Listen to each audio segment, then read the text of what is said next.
You asked, how to divide 9306 by 4 using the long division method.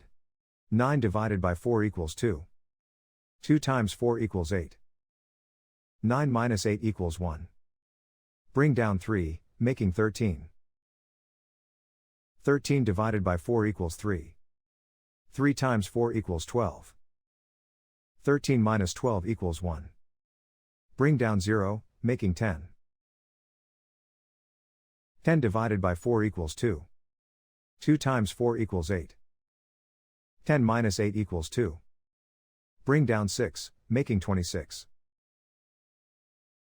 26 divided by 4 equals 6. 6 times 4 equals 24.